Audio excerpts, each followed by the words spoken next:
Lucas capítulo 12, versículo 15. Diz assim a palavra do Senhor. Então lhes disse: cuidado, fiquem de sobreaviso contra todo tipo de ganância. A vida de um homem não consiste na quantidade dos seus bens. Eu vou ler mais uma vez porque é o versículo-chave dessa noite. Então lhes disse: cuidado, fiquem de sobreaviso. Quem está dizendo? Jesus. Contra todo tipo de ganância. A vida de um homem não consiste na quantidade dos seus bens. O versículo é muito claro. Bom, contar para você um pouco de história e de teologia. Por volta de 1980, nasceu um movimento, mais precisamente nos Estados Unidos, algo muito forte, chamado Teologia da Prosperidade. Teologia porque tel, Deus, no grego, logia de estudo, então o estudo de Deus na prosperidade, ou o estudo de Deus sobre a prosperidade. É uma teologia um pouco diferente. Aliás, dentro da teologia tem vários caminhos sobre teologia. Uma delas é a teologia da prosperidade. Em 1980, nos Estados Unidos, isso se destacou muito, foi algo muito forte. Em 1990, 10 anos depois, chega isso no Brasil com tudo, né? É interessante dizer que as realidades dos países eram bem diferentes. Nós temos um país chamado Estados Unidos, onde há uma riqueza muito grande, onde há uma igualdade de economia, e de repente a gente vê isso chegando no Brasil, onde naquela época havia uma desigualdade muito grande, onde as pessoas não tinham acesso a muitas coisas. Aliás, acho que muitos daqui não comem e bebem, ou comem e bebem hoje, como não comiam há 10 anos, 15 anos atrás. É verdade ou não? Hoje a gente, qualquer coisa faz churrasco, todo mundo toma Coca-Cola, mas há 10 anos atrás, 15 anos atrás, você tomava refrigerante só no domingo, na semana churrasco talvez nos aniversários da vida, então as coisas eram um pouquinho diferentes.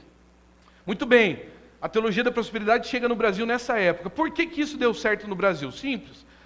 Deu certo num país rico, porque os ricos não queriam ficar pobres. Deu certo num país pobre, porque o pobre quer ficar rico.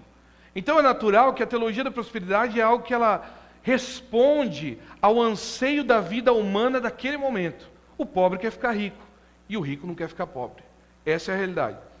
Então, mesmo no Brasil, tendo ricos e milionários, os ricos e milionários não querem ficar pobres também. Até porque eles veem, quando eles saem da sua casa, por exemplo, São Paulo, você sai de um bairro rico e 2 ruas depois você pode ver uma favela ou alguns bairros pobres. Então, essa realidade é muito chocante de um perto do outro. Por isso, o rico não quer ficar pobre, porque ele está vendo o pobre do lado dele. E ele corre o risco de passar por isso.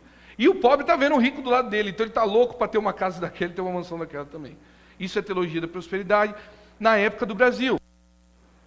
Bom, muitas igrejas conhecidas na TV destacaram muito por isso. E a teologia da prosperidade ela vai para 2 extremos. Por quê, Carlos? Porque a verdade é que é o seguinte, teologia da prosperidade é um nome muito agressivo às vezes. Então, às vezes as pessoas acham isso, olha, eu não sou adepto disso, mas eu faço isso. Importante entender que teologia da prosperidade é um pensamento.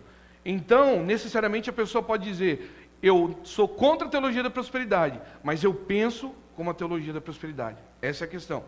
Por exemplo, 2 extremos. O extremo realmente da teologia da prosperidade. Vem para Deus, dê seu dízimo e você vai ficar rico. Esse é o extremo. Agora eu vou falar de um outro jeito. Vem para Deus, seja obediente a Deus na sua área financeira, e Deus vai te abençoar e nada vai te faltar. No final, as 2 coisas foram trocas e méritos. Você fez alguma coisa, então Deus te faz alguma coisa. Mas a frase em si, uma parece muito mais agressiva. Se eu chegar aqui e dizer, dê teu dízimo, e você vai ser rico, muitos talvez não voltam mais recap. Mas se eu chegar aqui e dizer, olha, seja obediente a Deus na sua área financeira e Deus vai te abençoar poderosamente, ricamente, então, poxa, eu gostei desse negócio. É mais sutil, é mais tranquilo, não atinge tanto. Mas no final a ideia é a mesma. Como se Deus fizesse algo por alguém que está fazendo algo. Como se Deus desse algo por alguém que está dando algo antes. Como se vir para Deus seria o motivo de nós sermos ou abençoados, ou ricos, ou qualquer palavra do tipo que relaciona-se ao financeiro. Porque uma verdade é, irmãos, normalmente, quando alguém diz, você vai ser abençoado, ou nós pensamos no nosso trabalho, ou a gente pensa na nossa saúde, ou a gente pensa na nossa família, mas a gente vai pensar em alguma coisa que tem a ver com a nossa vida humana, e nunca vai pensar assim, obrigado Deus pela sua bênção da salvação e eu vou para o céu. Não é isso que vai passar na nossa cabeça. Então, dizer para você é abençoado, é muito subjetivo, porque gira em torno de várias coisas, e depende então do que você pensa. Se você perguntar para mim, cara, mas você então está pregando teologia da prosperidade, eu posso dizer, não, eu só estou dizendo que você é abençoado. Abençoado por ter Jesus no seu coração. Mas eu não disse que você é abençoado por ter Jesus no seu coração, eu disse que você é abençoado. Isso é ser subjetivo. Então você pensa aquilo que eu estou falando da forma que você quer pensar. Mas quando você vem me questionar por que eu estou falando isso que você pensou, eu digo, não, eu não disse isso que você pensou. Eu falei uma coisa e você entendeu errado. Você está entendendo o que eu estou falando? Não. Vou explicar um pouquinho melhor então. Quando eu digo para você uma palavra que seja você é alguma coisa, ou você é abençoado, ou Deus vai te prosperar, isso é muito subjetivo, ou seja, isso é muito relativo, é algo que depende do seu pensamento, porque eu não estou especificando aquilo que eu estou falando. Eu estou dizendo que você vai ser abençoado, ou que talvez você vai ser próspero, e você define aonde vai essa prosperidade. Bom, se nesse momento eu estou fraco na minha vida sentimental, então eu vou ser próspero na minha vida sentimental. Eu vou ser abençoado no meu casamento. Mas se nesse momento eu estou com as contas apertadas do mês, porque eu estourei o dinheiro e gastei demais no cartão, eu vou dizer, obrigado Deus, porque o Senhor vai fazer aumentar meu salário, ou vai aparecer dinheiro na minha conta de alguém que perdeu e caiu lá sem querer, eu vou poder sacar o dinheiro e usar. Mas no final é assim, Deus está me prosperando, porque você está passando dificuldade nessa área. Se sua área for saúde, você vai dizer, obrigado Deus, porque o Senhor está dizendo que eu vou viver mais, que eu vou ter mais saúde, que a minha velhice não vai me trazer resultados e eu vou ficar aqui bem, sem dor, sem coisa nenhuma. Obrigado pela prosperidade, pela bênção do Senhor. Porém, se você vê que isso não aconteceu na vida e você vir questionar, cara, você disse que eu seria abençoado e eu estou cheio de dor aqui, cara. Minha saúde não está boa não, ou melhor, minha área financeira está péssima, as contas desse mês estão pior. Eu vou dizer para você, meu irmão, não disse que a sua área financeira seria abençoada. Eu disse que você era abençoado por ter Jesus. Mas no momento eu não disse que você tinha Jesus. Você está entendendo o que eu estou falando? Isso é teologia da prosperidade. É falar algo que deixa você raciocinar aquilo que você precisa. É algo muito subjetivo, como se fosse revelações. Já viu do tipo revelação? Eu venho aqui e digo assim, Deus está me falando que tem alguém aqui com dor. Tipo... O cara pode ser até jovem, e talvez ele vai ter dor de alguma coisa. Ou, melhor, dor de cabeça. Cara, você é um profeta. 60 pessoas aqui, alguém pelo menos vai estar com dor de cabeça. Se não tiver, eu digo assim, alguém está com dor de cabeça? Ninguém vai levantar a mão. Eu vou dizer, então na verdade assim, não é que você está com dor de cabeça, mas você sente essas dores diárias, é isso? Aí, alguém pelo menos já sentiu dor de cabeça nessa semana. Se alguém falar, não tem ninguém nessa semana. Não, talvez uma dor, então deve ser da sua família, algum amigo que você tem, talvez, está sentindo. Então assim, Deus revela uma coisa, isso é teologia da prosperidade. Bom, vamos lá, que senão já foi 10 minutos do meu tempo. Agora sim, a verdade é que você liga a televisão e infelizmente o evangelho que é pregado é esse. Você vai ser isso, você vai ter aquilo, e assim por diante. Mas o importante é entender que Jesus não pregou isso. E eu vou dizer um pouco mais sério, irmãos. E talvez eu vou ser, e já falo para os líderes de células, que vocês se preparem para quarta-feira responder isso. Mas a verdade é que Jesus nunca pregou sobre a riqueza. Ou melhor, ele pregou contra a riqueza. E Jesus e os apóstolos foram pobres. Cara, você está querendo que a gente seja pobre? Eu não estou querendo isso. Mas eu estou dizendo que riqueza na palavra de Deus não é bom. E Jesus começa dizendo, olha, um homem não vai ser bem conhecido e não vai mostrar que a prosperidade há na vida dele por ele ter os seus bens. Olha o que nós lemos aqui no versículo 15. Então lhes digo, cuidado, fiquem a sobreviso contra todo tipo, então não é um só. Há vários tipos de ganância. A vida de um homem não consiste na quantidade dos seus bens. Então não é o tanto que você tem de bem que significa que você é próspero. Não é o tanto que você tem de bem que significa que Deus te abençoa. A gente está pensando que há algo maior do que isso. Muito bem. Isso é o que tem sido pregado. Agora, Jesus não viveu isso, os apóstolos não viveram isso. Tem uma palavra muito interessante que é um equívoco muitas vezes, onde eu já ouvi, assim, por ter nascido berço evangélico, então eu ouvi muito pastor dizendo assim, cara, você já viu aquele jegue que Jesus entrou na entrada triunfal? Quem conhece essa passagem da entrada triunfal de Jesus, que o pessoal balança as folhas lá, as palmeiras? Né? Aliás, se você não é palmeirense, Palmeiras está na Bíblia. Brincadeira, vamos lá. Aí, Jesus entra sentado num jegue, num burrinho, né? E aí o pessoal fala assim, irmão, a teologia da prosperidade, você não sabe, você acha que Jesus era pobre? Jesus entrou num burrinho. Você pode pensar, burrinho, uma coisa tão... Burrinho era BMW da época. Quem já ouviu isso em algum lugar? Não sei. Eu já ouvi bastante. Burrinho era BMW da época. Então Jesus entrou num carro, e aliás, BMW zero, porque era zero. Então vamos lá. Primeiro, na época de Jesus, que era a época do Império Romano, generais, governadores, todo tipo de chefe, todo alguém que era importante ou que tinha dinheiro andava de cavalo, não de burrinho. Então burrinho não era BMW coisa nenhuma, né? Segunda coisa, pensa alguém sentado num cavalo. Você já assistiu aqueles filmes de gladiador, aqueles filmes de... o cara chega com o cavalo todo musculoso, bombado, né? Aquele cavalo forte, empina e tal. Aquela coisa assim, né? Muito bem. Agora imagina, irmãos, um homem, Jesus, e era um cara alto, Jesus não era baixinho, mas Jesus era alto, os judeus têm esse corpo mais forte. Imagina Jesus altão, um homem alto, grande, sentado num burrinho assim, ó. É feio, não é? É esquisito. Então assim, vamos entender uma coisa, não era BMW, era feio de se ver, entendeu? Era zero, isso é verdade, porque diz a palavra que Jesus manda os apóstolos buscarem na casa, e eles chegam lá e falam assim, Jesus fala assim para eles, vai lá e traz o burrinho, e vocês vão encontrar um burrinho naquela casa, traz para mim. Se perguntarem para você por que vocês estão levando, vocês dizem que é para o Senhor.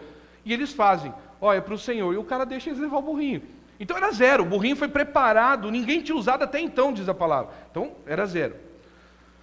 Você pode pensar, cara, mas Deus, Jesus, o cara que andou sobre as águas, tal, a palavra diz que tinha muita gente que ofertava no ministério dele, algumas mulheres, fazendas. Então assim, Jesus não tinha dinheiro? Talvez ele tinha. Mas o problema é que o tesoureiro dele, sabe quem que era? O Judas. Então a situação, se mesmo Jesus quisesse comprar um cavalo bom para ele entrar bonito na entrada triunfal, a entrada chama entrada triunfal, irmão, está escrito na Bíblia. Eu não sei como é uma entrada triunfal de burrinho. Mas assim, se ele fosse comprar um cavalo, Jesus não tinha dinheiro nem para comprar o cavalo, porque o tesoureiro era o Judas.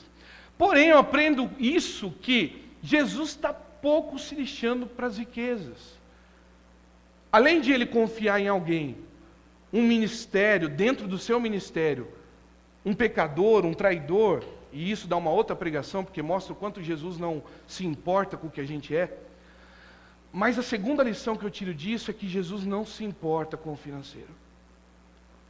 Ele não se preocupa com o dinheiro que ele tinha. Ele não se preocupa de ter um ladrão no seu ministério. Ele prefere tê-lo ali dentro e de alguma forma trabalhar na vida dele, do que tirá-lo ou expulsá-lo por causa de um dinheiro.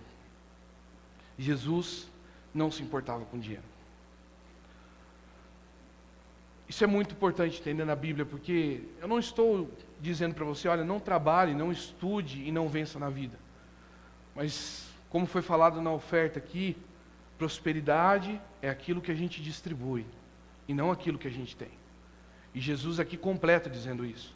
Um homem não é conhecido por seus bens. Cuidado, porque isso é ganância. Um homem é conhecido pelo que ele dá, pelo que ele abençoa, mesmo que ele tenha pouco, mesmo que ele tenha muito. Se ele tem pouco, ele pode dividir. Se ele tem muito, ele tem que abençoar muito mais. Então você pensar, cara, por que eu tenho uma condição financeira? Deus te deu uma condição financeira para você abençoar. Cara, por que eu tenho pouco? Eu queria abençoar mais. Divida o que você tem. Se é o que Deus te deu, tá bom. Não fica com essa história de dizer, se eu tivesse mais, eu dava mais, porque às vezes você nem daria. Então, pega o que você tem e divide um pouquinho. Que é aquela coisa assim, né, irmãos? Quando eu tiver mais dinheiro, aí eu dou uma boa oferta para a igreja. Então, aí quando você tiver o bom dinheiro, você vai dizer, mas o carro é mais caro, a casa é mais cara, a roupa é mais cara, então não vai dar para eu dar mais, né? E a gente fica preso. na ganância e no dinheiro. A passagem que eu quero ler com você, para completar esse sermão, eu vou tentar ser breve, está em Lucas, só vira 2 folhas, capítulo 15, no versículo 11.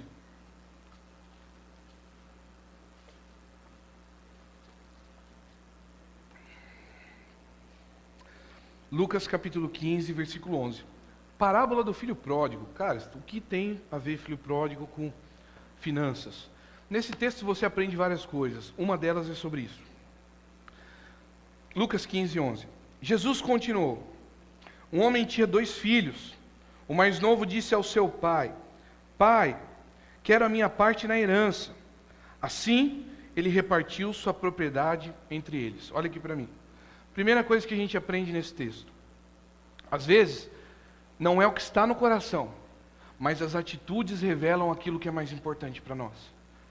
Esse filho mais novo, não vou dizer que ele não amava o pai, mas a verdade é que com essa atitude, ele demonstra que mais importante para ele era a herança do que estar com o pai.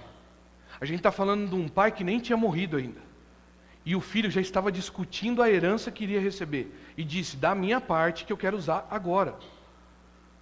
Olha só a situação, irmãos. O homem nem morreu ainda. E o cara já está querendo dinheiro do homem.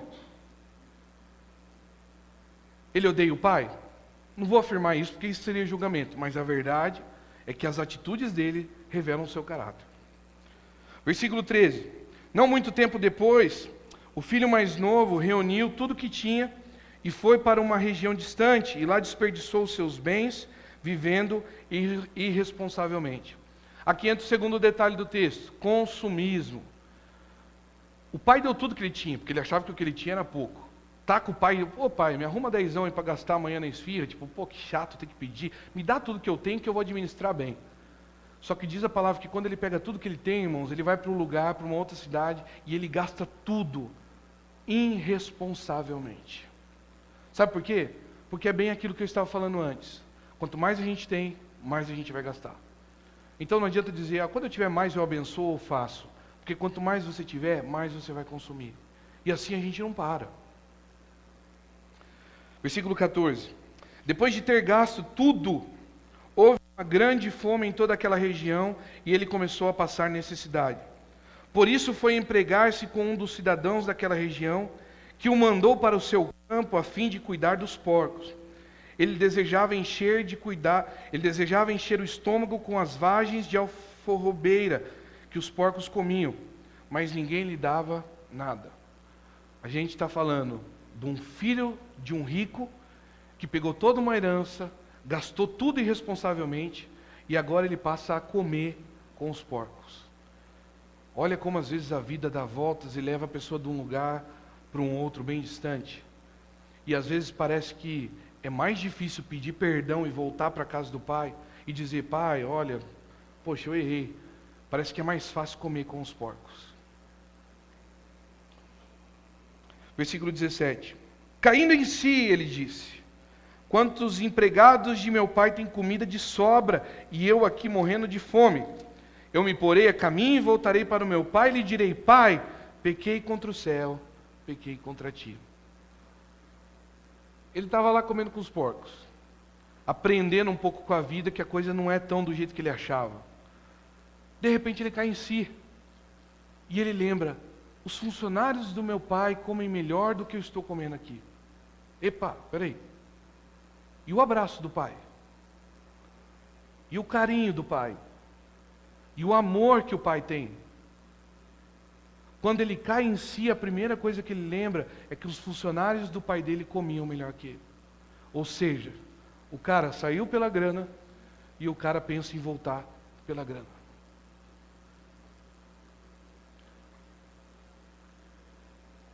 Versículo 19. Não sou mais digno de ser chamado teu filho, trata-me como um de teus empregados. Aqui nesse versículo, ele mostra um pouco do que aprendeu com a vida. E o 20, vamos ver até o 24. A seguir levantou-se e foi para seu pai. Estando ainda longe, seu pai o viu e cheio de compaixão correu para seu filho e o abraçou e beijou. O filho disse, pai, pequei contra o céu e contra ti, não sou mais digno de ser chamado teu filho. Mas o pai disse aos seus servos, depressa, Tragam a melhor roupa e vistam nele, coloquem um anel em seu dedo e calçados em seus pés. Tragam um novilho gordo e matem-no, vamos fazer uma festa e alegrar-nos. Pois este meu filho estava morto e voltou à vida, estava perdido e foi achado, e começaram a festejar o seu regresso. Poxa, irmãos, o cara pediu a herança para o pai, sem o pai ainda ter morrido. Pegou a grana, foi, gastou irresponsavelmente. Aí quando acabou o dinheiro, ele foi trabalhar. Quando acabou o trabalho, porque houve uma fome na terra, aí ele foi comer com os porcos. Quando ele viu que o negócio estava tão feio, ele caiu em si e disse: poxa, os funcionários do meu pai comem melhor que eu, então eu vou voltar para a casa do meu pai. Eu reflito nisso perguntando, quantos de nós será que é diferente disso? Pois quantas vezes nós viemos à igreja e buscamos a Deus pelo que o Pai pode dar e não pelo que o Pai é. E sabe o que é melhor de tudo? E para nós como humanos, injusto até, mas a misericórdia de Deus é infinita, que o pai recebe o filho e diz: não, você não vai ficar como funcionário, você é filho. Tragam depressa, não é devagar, tragam depressa. Um anel, sandálias novas, nós vamos presentear ele aqui, porque o meu filho que estava perdido foi achado. E a pergunta que eu faço é: quando a gente vai entender essa graça de Deus? Porque o filho saiu por causa do dinheiro, voltou por causa do dinheiro, e o pai recebeu da mesma forma, vestiu ele como filho de novo, mesmo ele estando interessado no que o pai tinha e não no que o pai era. Quando a gente vai entender esse amor de Deus? Que ama não pelo que a gente pode dar, que pega um filho que gastou todo o seu dinheiro e ainda gasta com aquele filho e diz: você é filho e você vai ficar no lugar de filho. A coisa não acaba aí. Olha o que diz o versículo 25. Enquanto isso, o filho mais velho estava no campo. Quando se aproximou da casa, ouviu a música e a dança. Então chamou um dos servos e perguntou o que estava acontecendo. Este lhes respondeu: seu irmão voltou e seu pai matou o novilho gordo, porque o recebeu de volta são e salvo. O filho mais velho encheu-se de ira e não quis entrar. Então seu pai saiu e insistiu com ele. Mas ele respondeu ao seu pai: olha, todos esses anos tenho trabalhado com um escravo ao teu serviço e nunca desobedeci às tuas ordens. Mas tu nunca me deste nenhum cabrito para festejar com os meus amigos. Vou parar por aqui. Esse é o filho que ficou. Esse é o outro lado da ganância. O filho que ficou disse assim: meu irmão votou, esse safado que gastou dinheiro lá. E o pai colocou roupa nele ainda e fiz um novilho para ele. Eu nem vou entrar nessa festa. Peraí, a gente está falando de uma vida que estava comendo com os porcos, que estava perdido e agora chegou de novo. E o filho que está em casa, na casa do pai, ele diz: eu não vou entrar nessa festa porque eu não concordo, eu queria que ele ficasse lá perecendo. Quem mandou ele sair daqui? Pô, pai, você nunca me deu um novilho, eu estou aqui te servindo todo o tempo. Quanto tempo eu estou aqui, o Senhor nunca me abençoou, nunca me deu um novilho. Quer dizer, o filho que ficou estava interessado no novilho do pai. Eu penso que talvez o pai possa ter olhado para os dois filhos e dito: meu Deus do céu. Ou no caso, o pai não vai dizer isso porque ele é o Deus, né? Mas Deus possa ter olhado para os dois e dito: como vocês dois são iguais. Um saiu para aproveitar as coisas que eu tinha e voltou por causa disso. O outro ficou com medo de perder as coisas que eu tinha, que eu podia dar para ele. No final é a mesma coisa. No final, os dois extremos é o mesmo. Os dois extremos da teologia da prosperidade é a mesma coisa. Sair e gastar tudo como um filho pródigo, e talvez aquele que fica na casa do pai apontar o dedo e dizer: seu sem vergonha, você deixou a igreja, você era um perdido, gastou tudo do pai. E você ficou por quê?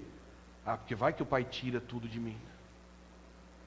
Então vocês dois se interessaram na mesma coisa, no que o pai podia te abençoar e não no que o pai podia te dar ou ser para você. Sabe qual é o problema do evangelho da teologia da prosperidade, irmãos, e que tem atingido muito a igreja como um todo e as pessoas no mundo, e hoje o mundo anda assim? não é uma mensagem só para a igreja, mas para qualquer um que esteja vivendo, meritocracia. Um ato, uma gestão, uma forma de dar aquilo para alguém conforme essa pessoa faz alguma coisa. Conforme a sua posição, o seu mérito. Na igreja é mais ou menos assim. O perdido que sai, volta, ele de alguma forma, pô Senhor, pelo menos eu estou aqui me redimindo. O mérito. O que ficou, o mérito de dizer eu fiquei. Pô, eu sou um pastor, eu tenho que ser mais abençoado que qualquer pessoa aqui, porque eu sou o pastor da igreja. Então eu tenho que ser um pouquinho mais elevado que os presbíteros um pouquinho mais elevado que os diáconos, e assim a gente vai fazendo uma pirâmide de cadeia.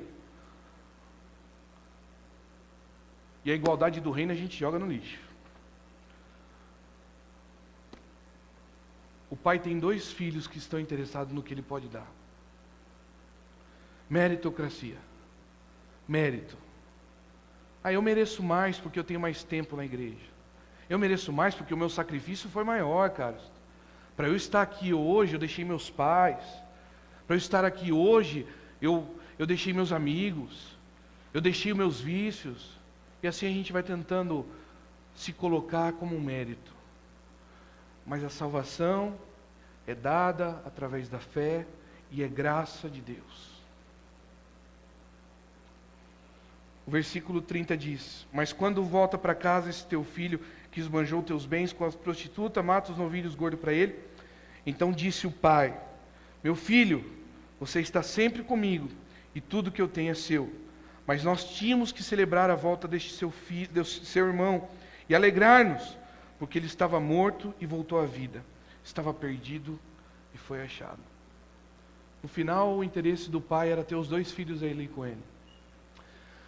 Sabe o que eu aprendo, irmão, com essa mensagem? Que essa mensagem é sobre ganância, é sobre dinheiro, é sobre riquezas, mas é para o cara que não conhece a Deus, para o cara que estava desviado e para aquele que está na igreja.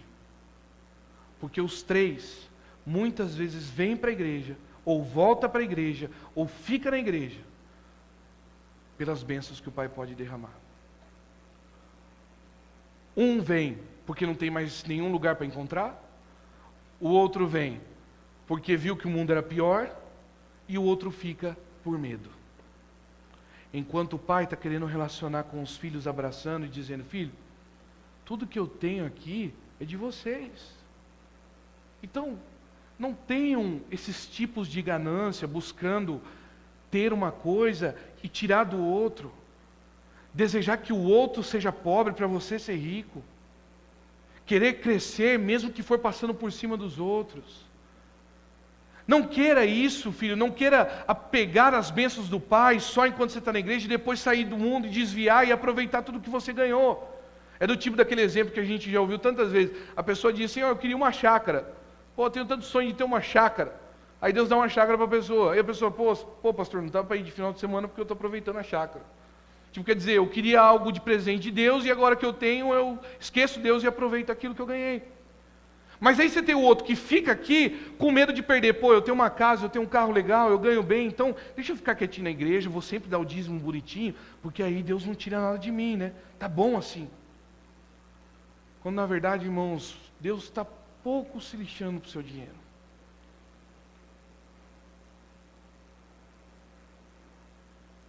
O que a gente está importando aqui é com o coração de vocês. E aonde está o coração de vocês? Porque o Pai deu tudo para vocês. O Pai deu tudo, o Pai tem tudo. Então eu não quero estar longe da casa do Pai. Eu não quero estar longe da comunhão com os irmãos e filhos do Pai. Porque é com o Pai que eu tenho tudo, eu não preciso ter para mim só. O mais legal é desejar, tomara que aqueles que estão perdidos voltem e sejam restituídos e sejam abençoados, mas que compreendam que o melhor é estar com o Pai, como eu um dia compreendi. Então eu não quero sair daqui por medo, eu não quero sair daqui porque eu amo o Pai, e Ele tem tudo e eu quero ficar com Ele. Esse é o segredo de ser feliz na vida. Entender ou compreender um pouquinho a graça e o amor do Pai.